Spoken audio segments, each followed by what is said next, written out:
Welcome to Night Stories from VHS Era. You've arrived at a place where the glow of old television screens, the hum of rewinding tapes, and the softness of forgotten childhood dreams come alive once more. Each night will take a quiet journey back in time to sleepy suburbs, moonlit driveways, warm summer breezes, and the kind of memories that feel just a little too magical to be real. Here you don't need to worry. Just press play and let the night unfold.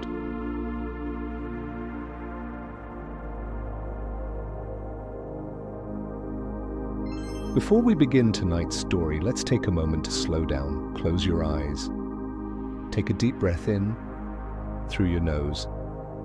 Hold it gently. And now, exhale slowly through your mouth. Let the day melt away with that breath. Again, breathe in deeply.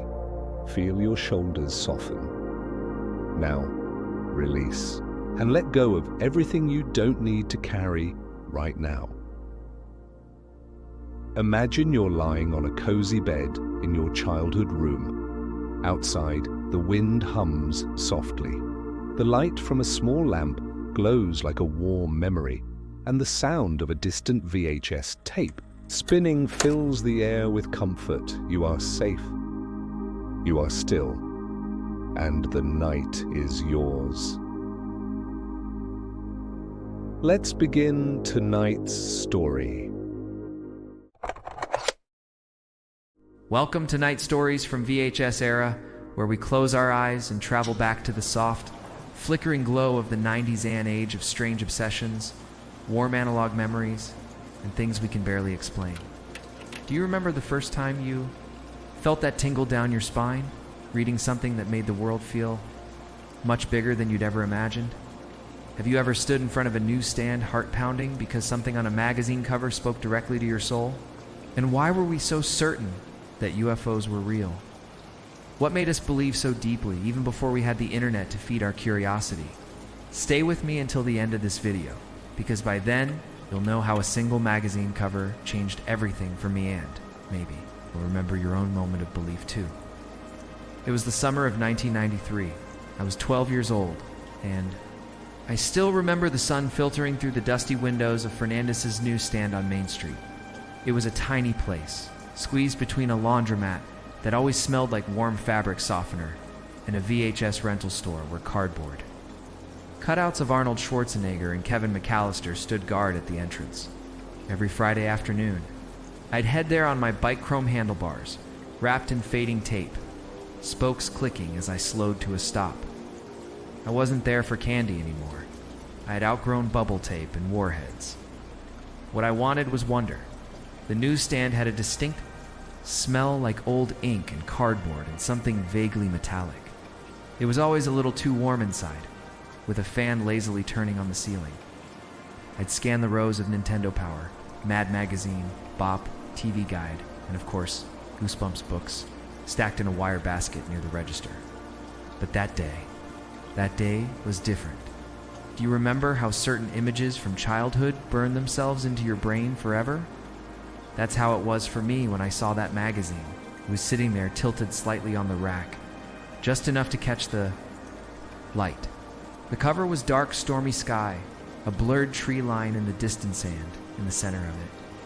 A classic flying saucer, silvery and smooth, with a faint glow underneath. Above it, bold red letters screamed, "Witnesses confirm, they're here." Don't know what happened inside me at that moment, but it was like something had clicked. My eyes went wide, and I felt a buzz in my chest. Not fear, not exactly, but something close to awe. It wasn't just the design, though, that helped. It was the promise behind it, and that someone knew something, that maybe, just maybe, the world was stranger, deeper, more magical than it seemed when you were stuck in 7th grade math. I picked it up with both hands, careful not to crease the glossy cover. The title read Mysteries and Secrets Quarterly, with a tagline beneath, uncovering truths they don't want you to know. There were smaller headlines scattered around. Area 51 employee breaks silence, abductions in the Midwest, and you're being watched. How to tell if you've been marked. I didn't even ask my mom. I used the crumpled $5 bill I had saved from mowing Mrs. Turner's lawn and bought it like it was some kind of sacred artifact. On the ride home, I kept it inside my backpack, but I couldn't stop thinking about it. Was it real? Could someone actually see a UFO and live to tell about it? Why had I never noticed these magazines before? It was like this hidden world had always been there, right under my nose. And now, a veil had been lifted. That evening, as the house settled into its weekend rhythm, my dad asleep in the recliner with the TV softly humming, my sister glued to her game, I snuck into my room, shut the door, and opened the magazine for the first time. The pages were thick, slightly glossy, with grainy black and white photos and blocky fonts that made everything feel official. There was an article about a couple in Arizona who claimed they were followed by strange lights on a deserted road. For 40 minutes, another featured a chilling interview with a man who said he woke up in a field 300 miles from his home, with no memory of how he got there. But the story that really got me, the one that made my palms sweat, was about a boy around my age who said he saw a ship hovering over a school playground. And no one else believed him. Why did that hit me so hard? Maybe because deep down I knew I would have believed him. I wanted to believe him. I started to wonder, had anything like that ever happened to me? Was there a moment I had forgotten, or maybe dismissed as a dream? Did I ever look up and just miss something incredible? I remember lying in bed that night, staring at the glow in the dark. Stars on my ceiling, thinking about the vastness above me. The idea that someone or something was out there, watching, curious, maybe even reaching out. It didn't scare me. In fact, it felt comforting. Like I was part of something larger, even if I didn't fully understand it yet. That magazine became my secret treasure. I read it over and over until the spine cracked and the pages curled. At school, while other kids traded X-Men cards or argued about who was better, Sonic or Mario-I'd sit quietly at lunch, flipping through the same articles, wondering what else was out there. I started watching reruns of Unsolved Mysteries, recording episodes on VHS so I could rewind the parts about extraterrestrials. I began drawing my own UFOs in the margins of my notebooks, doodling little grays with huge black eyes and emotionless faces, and yes, I did go back to the newsstand. Every few weeks, like clockwork, a new issue would appear, and I'd be there, heart thudding, ready to devour whatever secrets it held. I didn't tell my friends. This obsession felt personal, like something too fragile to be exposed to the daylight of cafeteria conversations or gym class mockery. So, why did that magazine have such a grip on me? Is it the mystery? The idea that the world wasn't as boring or as small as it seemed in a suburban neighborhood, where the most exciting thing was the arrival of the ice cream truck? Or was it something deeper, a yearning to believe in possibility and wonder, in things that made the hair on your arms stand up? Looking back now, I think that first magazine did more than just awaken an obsession. It gave me permission to wonder.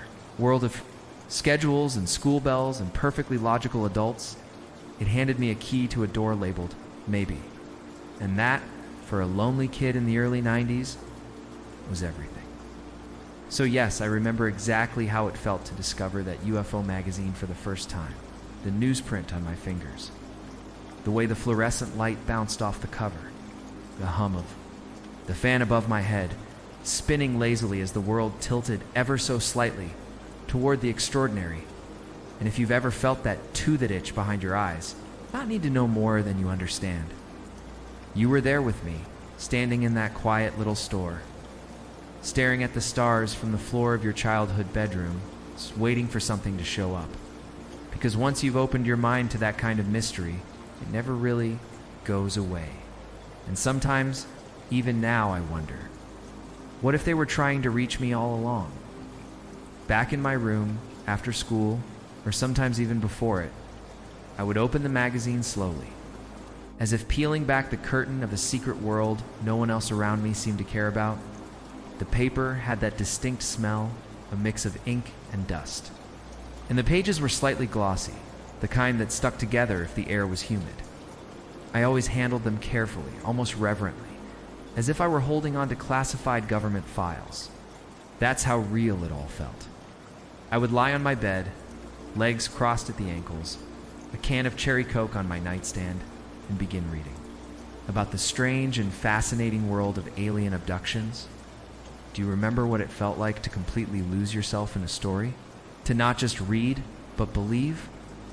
Each account in the magazine was written in a way that didn't sound like fiction, were detailed, cold, plain, not dramatic or exaggerated. And maybe that's what made them so convincing. One story told of a man in New Mexico who had been driving late at night on a desolate road when his car suddenly lost power. The lights died, the engine cut out, and all he could hear was the sound of the desert wind. Then the light came, not the kind of light from a helicopter or a plane. It was pure white, so bright it turned the night into day. He blacked out. Woke up 2 hours later in the driver's seat with the engine running, no memory of what had happened in between. A mark behind his ear that hadn't been there before. I remember reading that paragraph at least 5 times, staring at the small sketch of the man's scar and thinking, what if that happened to me? Was it possible these people were just making things up? Sure. But then why were so many of their stories alike? I found myself asking questions I never thought I would care about. Could aliens walk among us? Were they studying us, waiting for the right moment to make contact? Why did they seem to choose remote places? And most importantly, why did the government seem to be hiding something? It didn't take long before I discovered the name that would define much of my curiosity in the years to come. Area 51, a name that sounded more like a radio frequency than a place. Dry lake beds, secret runways, black budget aircraft, men in dark suits. It was the heart of every conspiracy, the stage for every hidden truth. There was a whole section in that same magazine dedicated to it, titled Inside the Walls of the Desert's Most Guarded Secret. It had grainy black and white satellite images, photos of barbed wire fences, and reports from former employees who had spoken under the condition of anonymity, and I believed them, every single word. I would take my highlighter neon, green, like the kind I used for school, and underline phrases like reverse engineering of alien craft, extraterrestrial, biological entities, and Majestic 12. I didn't even fully understand what it all meant, but the rhythm of those words made my heart race. It was like decoding a different language. At times, I would close the magazine and just stare at the ceiling, imagining hidden hangars under the Nevada sands, humming with activity, filled with beings not from this earth. Could it be that we were not just not alone, but being observed? And I started noticing things, patterns, unmarked planes flying higher than commercial jets, sudden power outages at night, and even the way the stars sometimes flickered in the sky just a little off from their usual rhythm. It was probably nothing. But back then, nothing was ever really just nothing. Everything had meaning. Everything might be connected. Do you know that feeling when you start to see the world differently? Like something has cracked open in your mind? There was one night, in particular I remember clearly, I had been reading a long article titled, What They Don't Want You to Know About Roswell, and the silence in the house felt too thick to still.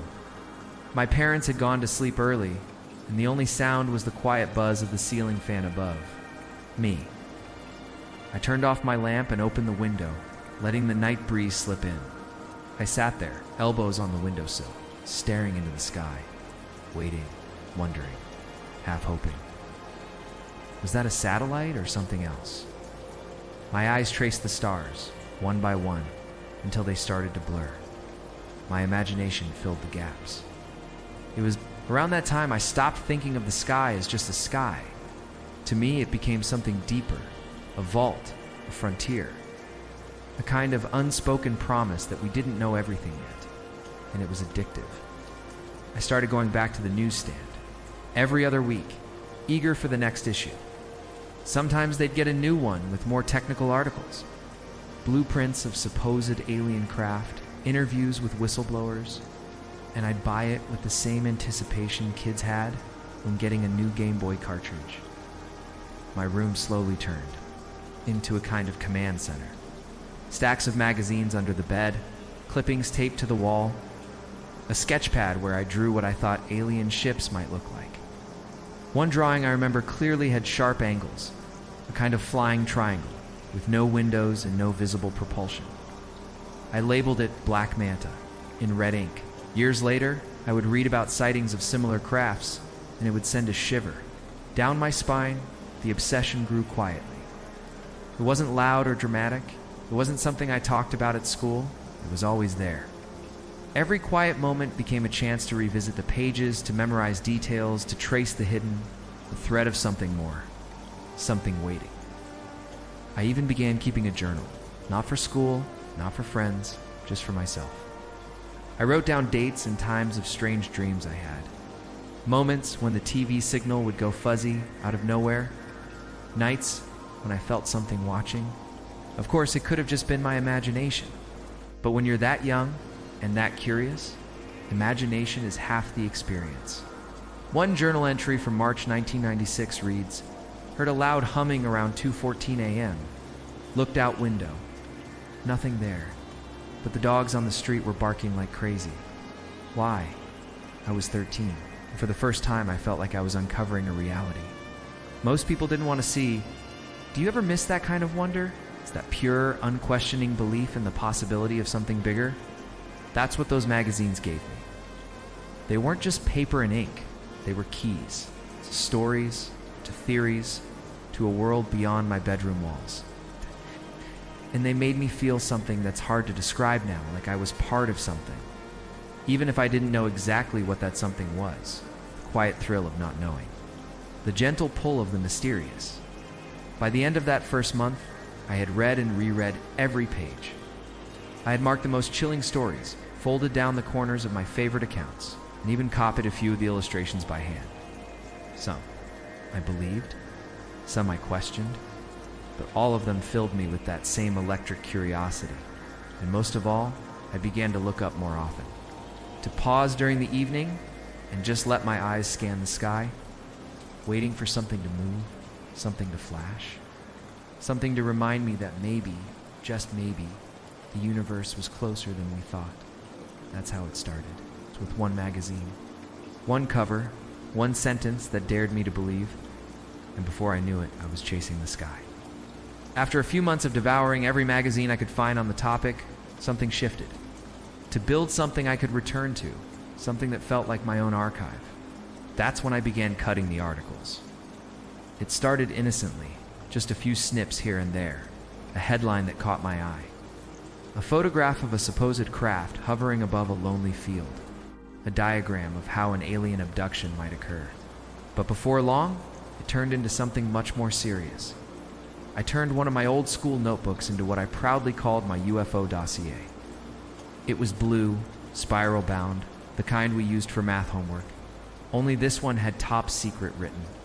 Across the cover in red marker. I even added a drawn-in FBI seal that I copied from the corner of a magazine. It was my personal vault of knowledge that no one else could access or fully understand. I'd wait until everyone in the house, spreading everything across my bed in neat piles. I felt like an agent putting together a classified file.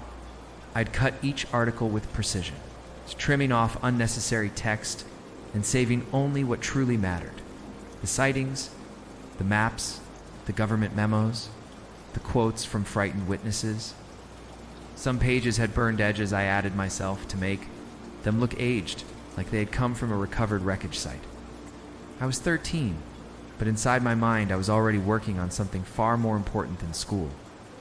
I gave each page in the notebook a title, Case File, Nevada Lights, citing Norway Sphere, Evidence, Witness Account, Texas, 1981. I created fake classification stamps, red lines across the top that read confidential or eyes only, and sometimes even added page numbers in the corner like document 7 of 15. These little details made it feel authentic. I was building a real archive, one I believed would grow into something big someday. And of course, it was a small space, but just big enough to store the notebook. Along with the rest of the clippings I hadn't pasted in yet, I called it the vault. When I slid it out, it always felt like opening a door to a parallel universe. No one else knew about it. When the house was silent and the wind brushed softly against the windows. I would open the scrapbook and reread the entries I had put together. There was something comforting in it. The paper was slightly wrinkled from the glue, and the faint smell of ink mixed with the mustiness of old magazines. I'd traced my finger over the edges of the cutouts, reread notes I'd scribbled in the margins, theories, questions, suspicions. It was like time travel, like touching something no one else believed in. One night, I remember adding a full 2-page spread on the Phoenix Lights, an incident I had read about in 3 different sources. Across the sky, the military said it was flares, but eyewitnesses described a massive craft, dark and triangular, blotting out the stars. I copied the witnesses' quotes in black ink, drew arrows to connect their statements, and wrote my own conclusion at the bottom of the page. This was not military. I underlined it twice. That's when I started to feel like what I was doing actually mattered, like I was preserving the truth, protecting it from being forgotten or buried. These were real people, real voices, like their ally, their silent recorder. My scrapbook became a living thing. I'd update it weekly, sometimes nightly. I added tabs made from masking tape for categories like abductions, craft sightings, government documents, and even crop circles. Each tab led to a different world. Some of the entries were dense with overlapping articles and red lines connecting theories, like a detective's wall in a crime show.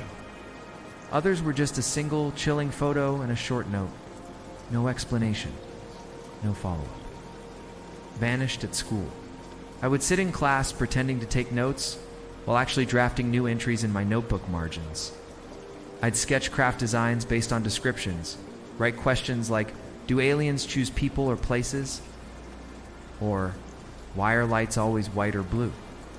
Even during recess, when kids played basketball or shared snacks, I'd walk the fence line alone, admitted. And the funny thing is, even though I never told anyone, I started to see signs that maybe I wasn't entirely alone. A girl in my class once mentioned her uncle had seen something strange over the lake near his cabin. Another kid claimed his older brother had watched lights disappear into the woods behind their house. They told their stories like jokes, half laughing. But I saw it in their eyes, the same flicker I had, the same quiet curiosity. I wanted to show them the scrapbook, to let them know someone else believed, but I never did. It was too important, too sacred. I remember one night when there was a thunderstorm and the power flickered in the house. I rushed to check on the scrapbook, like someone guarding treasure during an earthquake. I knelt by the bed, pulled it out, and held it in my hands like a relic. In the flickering candlelight from the hallway, the red marker on the cover looked brighter than ever. My archive was intact. I felt relieved, like someone who had saved a life. Sometimes I think that scrapbook kept me grounded. It gave my days a purpose that felt deeper than math tests or cleaning my room. It was my quiet rebellion against the ordinary, a secret belief that something extraordinary was possible. No matter how far I've traveled from that little blue notebook, I can still picture it perfectly. The sound of the pages turning, the way some glue had dried unevenly, the corners curled from being thumbed through too often. It was messy, yes, but it was mine. And in it, I wasn't just a kid with scissors and glue. I was a chronicler of the unknown, a keeper of secrets. Looking back now, I realize that scrapbook was more than a hobby. It was a doorway. And like all doorways, it eventually led me somewhere unexpected. It started with a tape I found in a cardboard box marked MISC in our garage. The handwriting belonged to my dad, who rarely threw anything out, and the box was filled with old home videos, forgotten sports games, and a few dusty travel guides. But wedged in between them, there was one VHS tape without a label. The case was blank, except for the words "for private use only," scribbled faintly in black ink. It felt like fate. I waited until late that night, once everyone had gone to sleep. The VCR in the living room groaned when I pushed the tape in, and for a moment I thought it might get stuck. But then the screen flickered, the static cleared, and a deep voice filled the room. It wasn't a movie or a family video. It was a documentary, raw, unpolished, serious. The grainy footage showed satellite images, maps with redacted zones, newspaper clippings being slowly zoomed in on. And then came the interviews. Former pilots. Scientists who spoke with hesitation, looking over their shoulders mid-sentence. The video was titled Dark Skies, Hidden Truths, and I must have watched it at least 10 times that week. Each time, I caught a detail I hadn't noticed before. The narrator spoke of unidentified craft intercepted by NORAD, sightings recorded but never explained, and classified files sealed under layers of bureaucracy. There were photos of strange debris, supposedly from crashes in remote places, and diagrams of radar scans showing impossible movements, sharp turns at hypersonic speeds. It was a pattern, a deliberate effort to keep something hidden. I became obsessed with these documentaries, Secrets Exposed or Project Blue Book files. Others were more ambiguous, marked only with numbers or homemade covers. Each new tape felt like opening another layer of the mystery, like peering further down a tunnel where no one else dared to go. One tape in particular haunted me. It included an interview with a man who claimed to be part of a cleanup crew, dispatched after a craft crashed in the desert. He described the wreckage, thin metallic sheets that couldn't be bent or burned, scattered among blackened sand. He said he saw bodies, small and gray, partially covered before being whisked away by men in suits. I listened to his voice crack as he described the silence that followed. The threats, the missing coworkers, the life that had never been the same since. And I believed him. Not because he cried or seemed broken, but because there was something too raw in the way he talked. He wasn't trying to be famous or dramatic. Not just in my scrapbook now, but in a new notebook, black cover, heavy pages, no lines. I asked myself, what were they protecting us from? Panic. Watching these tapes changed how I looked at the world. Streetlights blinking out suddenly made me pause. Planes that hovered too, still in the distance, weren't just planes. I started noting the dates and times when I saw something strange. A flash in the sky, an eerie hum, shadows moving against the clouds. I'd cross-check these entries with stories in my scrapbook. Sometimes they matched. While rewinding a tape titled Eyes Above, unseen threats, the power in our house flickered and then cut out completely. I sat there in the darkness, the static of the unplugged TV humming faintly in my ears. For a moment, I felt a tight grip of fear. Irrational, maybe, but real. Like maybe I had gone too far. Like maybe someone somewhere knew I was watching. Of course, the lights came back on after a few minutes, and my rational mind took over. Just a storm, or maybe a blown fuse. Too precise. Too cinematic. And it added a new layer to my growing belief. Not just that we were being visited. While other kids were passing notes and talking about bands or crushes, I was thinking about men in black sightings. Latitude and longitude on globes and atlases. I even used an old compass to mark hotspots on a makeshift map I taped behind my closet door eventually. I came across a tape labeled Silencers, the disappearance of truth, and that one truly scared me. It spoke about journalists who vanished after investigating sightings, about untraceable phone calls warning people to stop digging. One segment featured a former air traffic controller who described a blip on the radar that hovered. It's vanished, then returned 30 miles. Away in an instant, he said he was asked to delete the tape. 2 weeks later, his office was broken into, and he resigned. I took notes feverishly, drawing timelines, sketching faces from the pixelated footage. It felt alive. Not in a warm, beautiful way, but in a watchful, secretive way. They weren't just hiding the truth, or protecting someone's secrets, maybe not even their own. Despite the fear, I couldn't stop. The more I learned, the more I needed to know. I started hiding tapes under my mattress and labeled them. With fake names like Soccer Practice 1993 or Grandma's Birthday, my family never questioned it. They assumed I was just into weird old movies or recording over TV shows. Just entertainment. There were warnings, clues, puzzle pieces scattered through time, preserved by fringe researchers and tinfoil hat veterans who had nothing left to lose. They shaped my thinking, sharpened my instincts, and most of all, made me question everything. I had watched over 30 VHS tapes and filled 2 full notebooks with annotations. My scrapbook had been expanded twice, and the hiding spot under my bed had turned into a carefully organized system of concealment. Involving a hollowed-out board and a dummy box filled with comics on top, but then came the night that changed everything. The night I recorded something myself, no longer just a witness to someone else's story. After I captured that strange footage on my family's old camcorder, I couldn't keep it to myself. The tape sat in my backpack for 2 full days before I dared to even show it to anyone. I hadn't told my parents, obviously they wouldn't have taken it seriously. I didn't have older siblings to confide in, so the only option left was school. More specifically, my friends, the only people who had ever listened to me talk about alien abductions in Area 51 without rolling their eyes. It was a Wednesday, cloudy and cold, the kind of day that made the school hallways feel more like tunnels. We were eating lunch outside on the benches behind the science wing, even though the wind made our sandwich wrappers flutter like scared birds. I waited until the right moment, until the conversation drifted, as it often did, toward the weird and unexplained. My uncle saw something again, Chris said, biting into his apple like it wasn't a big deal. He said it hovered for almost a minute, then zipped away like it just disappeared. He swears it wasn't a drone. That was all the invitation I needed. I caught something too, I said, keeping my voice calm, careful not to sound like I was bragging. On tape, the others paused mid-bite. Danny raised his eyebrows. Melissa blinked at me. Even Zach, who usually teased me about little green men, leaned forward. You recorded a UFO? I nodded. I think so.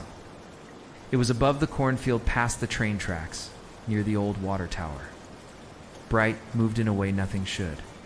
I got maybe 20 seconds of it before it just vanished. The silence that followed was electric. For a second, I could almost hear the wind stop. You have to bring it, Chris said. Tomorrow. No excuses. I already have it, I said, pulling my bag into my lap and unzipping the side pocket slowly, like I was unwrapping a secret.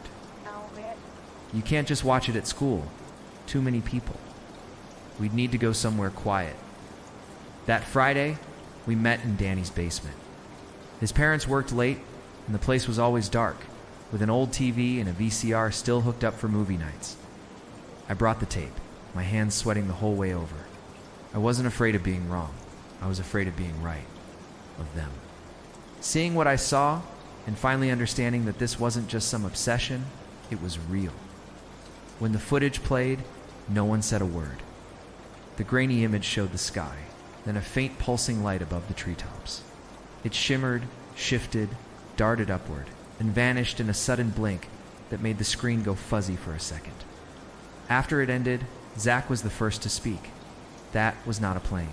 We watched it again and again. Melissa took notes. Danny wanted to rewind it frame by frame. Chris just stared at the screen, like he was trying to make sense of something his mind didn't want to accept. After that night, everything changed. Talking about sightings became part of our daily routine. Not just whispers in the hallway, but full-blown strategy meetings in the back of the library. Late-night phone calls comparing notes, passing folded-up paper maps with marked locations. We weren't just curious kids anymore. We were investigators. Every Monday, we traded stories like other kids traded baseball cards. My cousin in Nebraska saw 3 lights hovering over a pasture. Someone in Melissa's neighborhood heard it low hum for 20 minutes straight, and their porch light exploded. A friend of Zach's brother said a black SUV sat outside his house after he posted UFO pictures online. None of it sounded crazy to us. In fact, we began to categorize them. Class A sightings, where the witness saw the craft clearly. Class B, where lights were seen but without shape. Class C, where sound or electronic interference was reported without visual confirmation. We even made a chart. We asked everyone at school if they'd ever seen anything. Some laughed. Others got nervous. But a surprising number said yes, or thought they had. One girl said her grandfather used to talk about lights in the woods back in the 70s. A boy in our grade claimed his aunt saw a triangle-shaped object flying silently over the farm where she worked. Another swore his dad saw a man in a dark suit take photographs of their mailbox. The night after his mom called the police about something strange in the sky. It was like pulling a thread. And finding out the sweater of the town was full of secret stitches no one wanted to talk about. Everyone had heard something. Everyone knew someone. And slowly, those whispers became the stories of the week. It got to the point where even teachers started catching on. Mr. Riley, the science teacher, overheard us once and said, "Just be careful not to let your imagination outrun your evidence." But he didn't say we were wrong. He never said that. The funny thing was, the more we talked about it, the more we saw. Maybe it was confirmation bias. Maybe we were just more alert. But the sky no longer seemed empty. We started staying up late, going out to the fields near the edge of town with binoculars, notebooks, and camcorders. Chris brought walkie-talkies. Danny wore a tinfoil-lined hoodie for protection. I brought the original tape every time, as a reminder of how this had all started. One night, we saw something again. It was faint, blinking, moving slowly. But then it made a sharp angle, a right turn midair, fast and precise, and we all gasped. That was not how planes flew. We filmed it, but the footage was shaky, hard to see. Still, we knew. Talking about sightings wasn't just a hobby anymore. It was a responsibility. A quiet resistance against forgetting, a way of telling each other, "You're not alone, you're not crazy. I saw it too." At lunch, the stories kept coming. My neighbor saw a flash over the barn last night. A deer ran straight through a glass door like it was being chased by something. There were helicopters, silent and low, circling the woods near Hollow Creek. Why? I wrote it all down. Every story, every fragment, scrapbook was. Now too full to close properly. I started volume 2. Danny called our group the Watchers. Melissa preferred the Skybound. I didn't care about the name. All I cared about was the truth. And the truth was, the more we talked, the more the silence around us cracked open. And still, I couldn't shake the feeling that someone else was listening too. Not the teachers, not our parents. Out there watching us as we watched the skies, wondering how much we already knew, or worse, much more we were about to find out.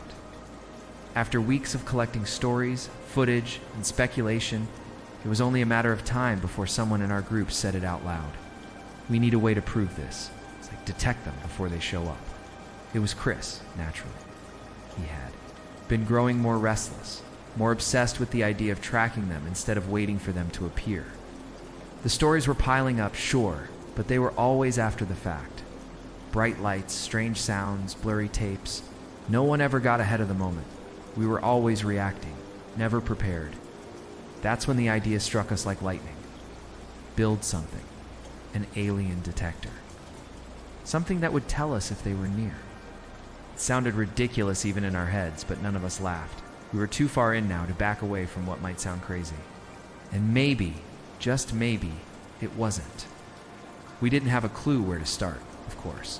None of us were engineers. We were barely 13. But what we lacked in technical skill, we made up for in raw creativity and blind ambition. Danny's dad had an old box of electronics in the garage, busted radios, a dusty modem, pieces of an old CB system he said he'd fix one day. That day never came, so we claimed it as our own. We laid everything out on the basement floor like sacred relics.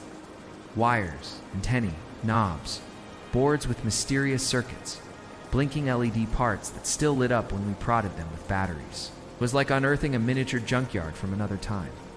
"What exactly are we looking for?" Melissa asked, holding a pair of wire cutters like surgical tools. "Well, UFOs mess with electronics, right?" I said. "Power surges, interference, radios going static. If we can rig something that senses that kind of distortion, maybe we'll know when. One's close." It sounded plausible enough. Our version of science stitched together from late-night documentaries and guesswork. We split tasks like a secret agency. Chris handled the radio components, trying to pick up unusual frequencies. Danny worked on a motion sensor he swore he could rig from an old garage door opener. Melissa drew the schematics, and kept everything labeled. I handled the magnetic field idea using compasses, batteries, and metal rods to build a device that would twitch if a field anomaly occurred. We didn't really know what we were doing, but we believed in it. That belief filled the gaps between the missing screws and stripped wires. We worked for hours every weekend, cross-legged on the basement carpet, soldering and taping, arguing and testing. Our first version was a Frankenstein of parts hot glued to a shoebox. It had a radio dial, blinking lights, a static coil antenna that swayed when the basement fan blew. There was even a plastic red button labeled Engage. It didn't do anything but made it feel official. We set it up outside that night, behind Danny's shed, where the woods pressed up against the backyards like silent witnesses. The detector whirred softly, lights blinking with no rhythm, the radio hissing with occasional static. We waited. Nothing happened. Then, about 40 minutes in, the static shifted. The noise turned into a sharp pulse, not constant but irregular, like a heartbeat. Then the compass we'd rigged started to spin, slowly at first, then faster. "Is it the wind?" Chris asked. "There is no wind," Melissa said.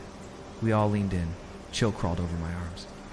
The radio crackled louder, and for a second, a sound like a low hum filled the air around us, almost like breathing. Then, everything stopped. The compass froze. The static dropped into silence. The red light on the shoebox flickered and died. We sat there frozen, listening to the dark. "I think it worked," Danny whispered. The next day at school, none of us could focus. The detector, as we now called it, without irony, was placed on a makeshift stand in the corner of Danny's basement. Melissa started a logbook of all the device's behaviors. We added a tape recorder to document sounds. Chris wanted to build a second one, this time portable. I started sketching ideas for an EMF detector after reading about one in an old UFO magazine I borrowed from the library. What had started as a fun idea, a way to pretend we were scientists, was now something more serious. We weren't just observers. We were trying to communicate, or at least understand what we were living next to. Danny's basement became our lab. Posters of crop circles and aerial sightings were pinned to the walls. Pages from my scrapbook were taped up like evidence. We brought snacks, sleeping bags, and told our parents we were just playing games. They didn't ask questions. Maybe they thought we were finally outgrowing our obsession, but in truth, we were just getting started. The second detector was sleeker. It fit into a shoebox lid and had a carry strap. We took it to the cornfields where I had filmed the first sighting, turned it on, and waited. It pulsed twice. A light flickered, and nothing. We returned the next night.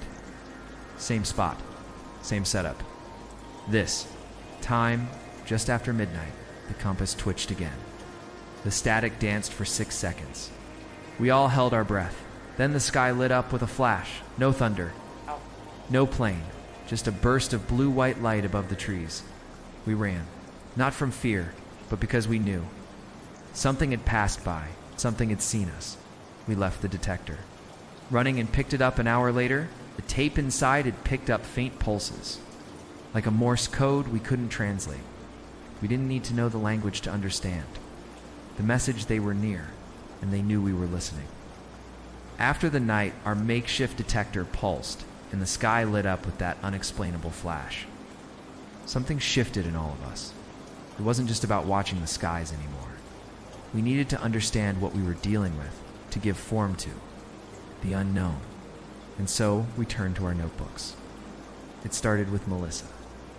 One afternoon during lunch, she pulled out her sketch pad and flipped it open to a page filled with intricate drawings of alien creatures. Some had elongated limbs, others had multiple eyes, and a few had features that defied human anatomy altogether. The detail was astonishing. "I've been trying to visualize what they might look like," she said, her eyes scanning our reactions. Chris leaned in, pointing at one of the sketches. "This one looks like it could communicate telepathically." Danny nodded. "And this one seems like it could survive in extreme temperatures." Inspired, we all began to draw. Our notebooks transformed into galleries of extraterrestrial life and spacecraft. I found myself sketching saucers with rotating rings, triangular ships with glowing cores, and beings with translucent skin that shimmered in the light. Each drawing was a hypothesis, a visual theory of what might exist beyond our world. We didn't stop at just the beings. We designed their environments, imagining the planets they might inhabit. Chris drew a world covered entirely in water with floating cities and aquatic aliens. Danny envisioned a desert planet with towering rock formations and creatures that burrowed beneath the sand. Melissa created a jungle world teeming with bioluminescent flora and fauna. Our drawings became more than just art. They were extensions of our research. We annotated each sketch with notes: possible method of propulsion, anti-gravity fields, or communicates through color changes in skin. We cross-referenced our designs with the sightings and stories we had collected, looking for patterns or similarities. One day, while flipping through my notebook, I noticed a recurring motif in our spaceship designs: concentric circles. It appeared in multiple sketches, often as part of the ship's structure or propulsion system. Intrigued, I brought it up during one of our meetings. "Have you guys noticed the circles?" I asked, laying out the drawings. Melissa examined them closely. "It's like a common design element. Maybe it's significant," Chris added. "Could be a universal symbol or a functional component. Maybe it's how they generate energy." We began to theorize about the meaning behind the circles. And were they symbolic, technological, or both? The more we discussed, the more we realized that our drawings were revealing patterns we hadn't consciously intended. Our notebooks also became a way to process our experiences. After each sighting or strange occurrence, we would draw what we saw, capturing the moment in detail. It helped us remember, to analyze, and to share with others who might have witnessed similar events. One evening, while sketching in my room, I decided to draw the light we had seen during the detector incident. As I shaded the glow and added the surrounding trees, I noticed something peculiar. In the background, barely visible, was a silhouette of a figure standing among the trees. I hadn't intended to draw it, but there it was. I showed the sketch too. The group the next day, "Do you remember seeing anyone that night?" I asked. They all shook their heads. "Maybe it's a subconscious memory," Melissa suggested. Our minds picking up on something we didn't consciously notice. The idea that we might have been observed, that someone or something was watching us, sent a chill down our spines. It reinforced our resolve to document everything, to leave no detail unnoticed. Our notebooks became more than just personal journals. They were archives of our journey, a testament to our quest for understanding. We began to share them with others, in our community, hoping to find connections or corroborations. To our surprise, some people recognized elements in our drawings. They're claiming to have seen similar shapes or beings in their own experiences. An elderly man from the outskirts of town pointed to one of Melissa's sketches. "I saw something like this back in '72, he said. "It hovered over my field for a few minutes before disappearing. A woman at the local diner recognized one of Danny's ship designs. That's just like the one my brother described before he vanished. She whispered, these interactions validated our work, confirming that we were not alone in our observations. Our drawings were bridging gaps, connecting stories, building a collective understanding of the unknown. As we continued to draw, our skills improved, experimented with different mediums, colored pencils, watercolors, even digital art. Each new technique brought our visions to life in more vivid detail. We held informal exhibitions in Danny's basement, inviting others to view our work and share their own experiences. One day, a local journalist caught wind of our project and visited us, impressed by our dedication and the depth of our work. She wrote an article titled "Young Investigators Chart the Unknown." The piece brought attention to our efforts, and soon, we were receiving letters and emails from people across the country, sharing their own stories and drawings. Our notebooks had sparked a movement, encouraging others to document and share their encounters. We created an online forum where people could upload their sketches and discuss their experiences. The community grew rapidly. It's filled with individuals seeking answers and connection. Through our art, we had found a way to explore the mysteries that surrounded us. to give form to the formless, and to connect with others on a similar path. Our drawings were more than just images. They were windows into a larger reality, one that we were only beginning to comprehend as we continued to sketch. To theorize and to share, we knew that our journey was far from over. The universe was vast, filled with wonders and enigmas waiting to be discovered. And with each stroke of our pencils, we were one step closer to understanding the unknown. Once our notebooks began to overflow with drawings and theories, a new kind of hunger took root in me. It wasn't enough to sketch or research anymore. I needed to see. I needed proof that went beyond stories and symbols. And so, night after night, I began sneaking out into the backyard long after everyone had gone to sleep. The first time I did it, I remember pressing my ear against my bedroom door for several minutes, listening for movement. The house had that special kind of silence, only found past midnight, where every creak in the floorboard sounds like an alarm. My parents were heavy sleepers, and I had learned their rhythms. I tiptoed through the hallway, careful not to let the floor betray me, and eased open the back door. The night air wrapped around me like a blanket stitched in shadows. It was cooler than I expected, carrying the faint scent of dew and freshly cut grass. I walked across the lawn barefoot, each step a quiet thrill, and lay down in the middle of the yard. Above me, the stars seemed to blink in and out of focus, and the sky stretched endlessly. For the first few nights, nothing happened, but that didn't matter. I was out there watching, waiting. My heart would skip a beat each time I saw a plane flash by, and I would hold my breath when a shooting star carved a silver trail across the sky. I wasn't looking for wishes. I was looking for answers. What made it so powerful wasn't just the possibility of seeing something unusual, but the solitude. There was something deeply spiritual about being alone under that immense sky, feeling like the universe might whisper to you if you stayed still enough. Sometimes I would hear an owl call in the distance, or the rustle of leaves stirred by, a gentle breeze, and it would make the silence feel alive. Eventually, I brought my notebook out with me. I would sketch the constellations I could recognize and label points where I thought I saw movement. There was one night when I was convinced. I saw something real. It wasn't a plane. It didn't blink like a satellite. It hovered. It started as a dull glow near the horizon. I thought it was the light from a faraway radio tower, or maybe a streetlight peeking over a hill. But it began to rise, slowly, deliberately. My heart raced. I felt that electric buzz in my chest, the kind you get when you're about to say something, brave or dangerous. The glow sharpened into a definite shape, circular, with a soft amber hue, and then, just as slowly as it had appeared, it faded back into the darkness. I blinked several times, unsure if my eyes had played a trick on me.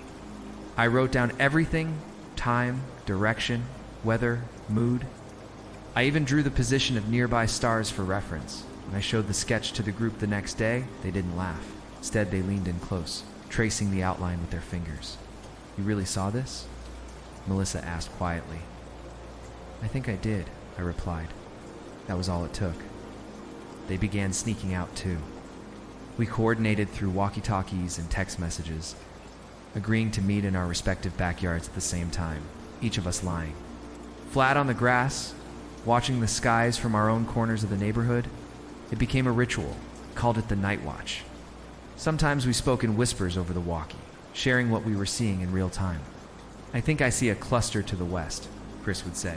Or, "There's something strange hovering near Orion," Danny would report. One night, during a particularly clear sky, Melissa caught sight of something she couldn't explain. "Just zigzagged," she said, her voice crackling through the speaker, straight across the Big Dipper, then stopped and disappeared.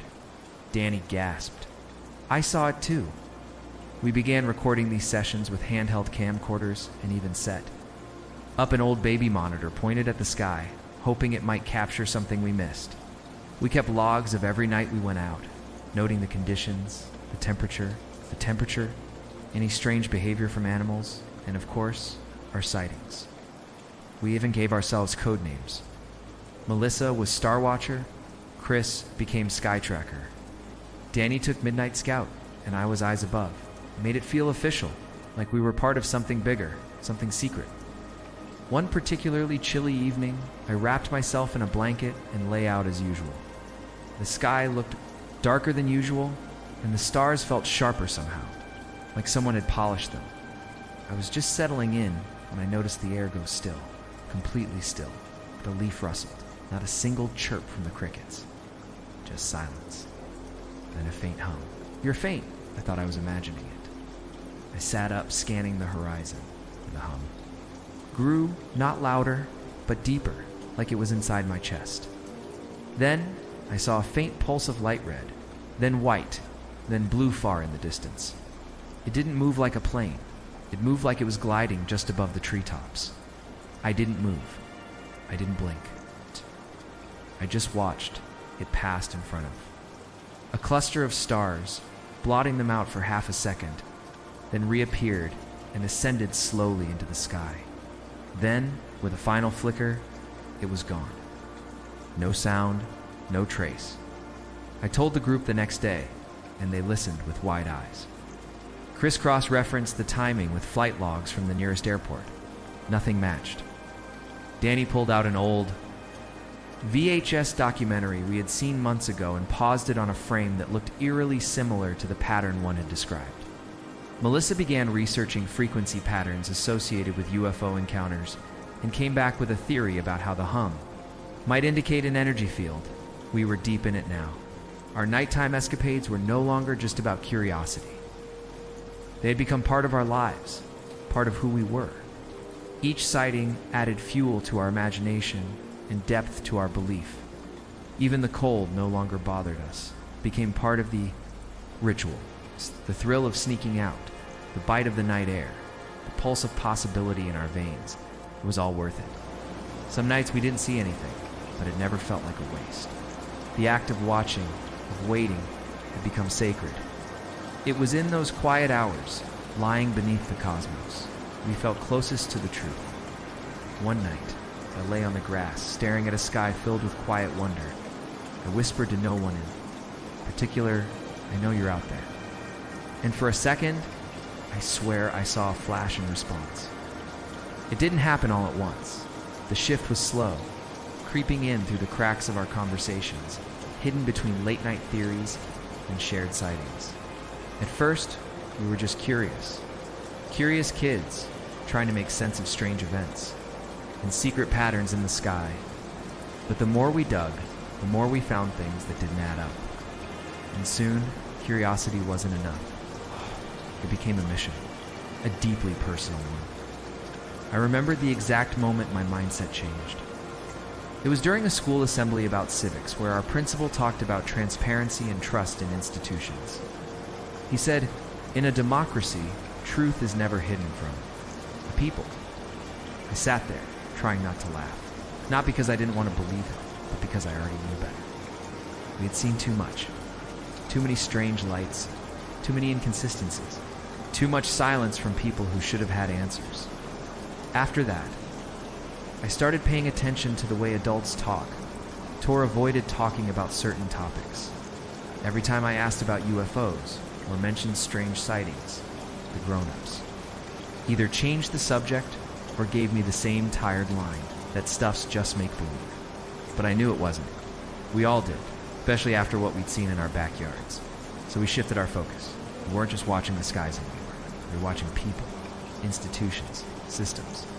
We started going to the library every weekend, combing through old newspaper archives, digging up reports of sightings that had been brushed off or left unexplained. Melissa found a clipping about a sighting from 30 years ago. It described the exact kind of zigzagging light we had both seen. It had been buried on page 9 of a small-town paper with no follow-up, no explanation. Just a single witness. Quoted, "Then silence, Chris, hacked into a local weather balloon tracking site to see if anything matched what we were seeing. Nothing did. Danny began printing out Freedom of Information Act requests, mailing them to different agencies with trembling fingers and a pounding heart. It felt risky, but it also felt right, like we were doing something that mattered. When one of those letters actually got a response, we were stunned. The reply came from a government office in vague, polite language that told us absolutely nothing. We are unaware of any unusual aerial activity in your region during the dates provided, it read. The matter is considered closed. That was it. No names, no signatures. Just a generic stamp and the kind of dismissal that made us more determined than ever. The more we uncovered, the more it felt like something was being hidden, deliberately. We found countless reports of sightings by pilots and military personnel that had been ignored or redacted. Files with entire pages blacked out. Footage that mysteriously disappeared from websites just days after it was uploaded. Started saving everything offline, printing out what we could, because we didn't trust that it would still be there tomorrow one night, Alyssa whispered over the walkie-talkie. I think they know we're watching. She had seen a strange black SUV parked across from her house 3 days in a row, always with 2 men inside, never getting out. She was shaking when she told us, but she wasn't scared. She was furious. It's like they want us to stop looking. Chris said, like they need us to forget. Well, I answered, that's not going to happen. It wasn't just about aliens anymore. It was about the lies. The idea that someone somewhere had decided what we were allowed to know, that they had taken something vast and terrifying and beautiful and locked it behind classified folders and restricted access. And that made us want the truth even more. We started calling it the veil. It's the invisible curtain the government used to keep the truth out of reach. And every time we found a piece of information they didn't want us to see, we felt like we were pulling that curtain back inch by inch. I remember sitting in my room staring at a map we had pinned to my wall. It was covered in strings, notes, dates, symbols. The kind of map people would call obsessive if they didn't understand. But to us, it was evidence. Proof that we were close. We weren't just chasing shadows. There was a power in. Believing that we were right gave us a kind of energy, a reason to keep going. Every cover-up we found, every document they tried to hide, every story they tried to erase, only deepened our resolve. We weren't just chasing answers anymore. We were fighting for the right to know. That's when we made a pact. We signed it in ink, each of us pledging that we would never stop seeking the truth, no matter how hard it got, no matter who tried to silence us, because we had seen what they didn't want us to see. And once you see it, you can't unsee it. Don't forget, you don't go back. And most of all, you don't trust the ones who told you it was never real in the first place. Growing up is often described as a process of leaving behind the fantasies of childhood, trading them for the solid ground of adulthood. But for me, and perhaps for many of us who once found ourselves lost in the pages of UFO magazines and late night documentaries, it wasn't that simple. It was more like carrying a secret flame, a quiet light that never quite goes out. No matter how far you travel from those early days of wonder, I remember stepping into my first real job, the hum of fluorescent, lights replacing the comforting buzz of the family TV playing those old VHS tapes.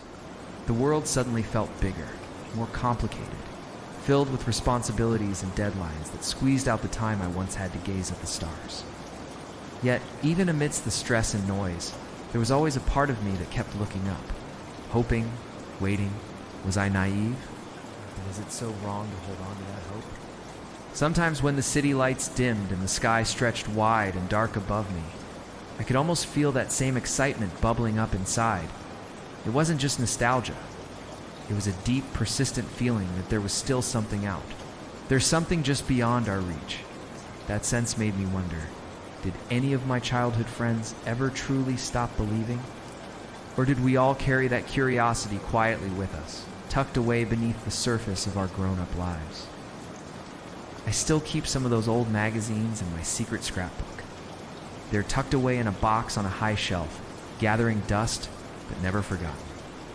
Every now and then, I pull them out, flipping through the yellowed pages, the grainy photos, the bold headlines shouting promises of proof and revelation. Reading them now, I see the mix of fact and speculation, the hopeful leaps and the wild imaginations. But I also see something else, pure wonder. A desire to know, to connect with the unknown that feels timeless. Have you ever felt that? Pull of something mysterious, something bigger than ourselves. It's a feeling that invites us to dream and question, to look beyond the everyday and imagine what could be. Maybe it's why those stories stayed with me, why the fascination never. fully faded. Because deep down, we want to believe that we're not alone. That there's more to this world than what we can see or explain, and maybe, just maybe there is. Looking back, I realized that obsession with UFOs and conspiracies was never really about the aliens themselves. It was about hope. It was about the thrill of uncovering secrets, the joy of asking questions that others dismissed, and the comfort in believing there's magic hidden beneath the surface of our everyday lives. It was a way to connect, to feel part of something greater. So even now, as an adult navigating the practicalities of life, I find myself smiling at the memory of those nights spent under the stars, the glow of a flashlight illuminating my scrapbook, the thrill of a new magazine issue arriving at the newsstand. The wonder never fully left me, and I don't think it ever will. And who knows? Maybe one day when you're staring up at the sky and a strange light flickers overhead, you'll feel it too, that quiet pull to believe, to wonder, and to dream. After all, isn't that part of what makes us human? Thank you for joining me on this nostalgic journey through those unforgettable days. I hope you carried a little of that wonder with you today. Until next time, keep looking up and keep believing in the magic of the unknown.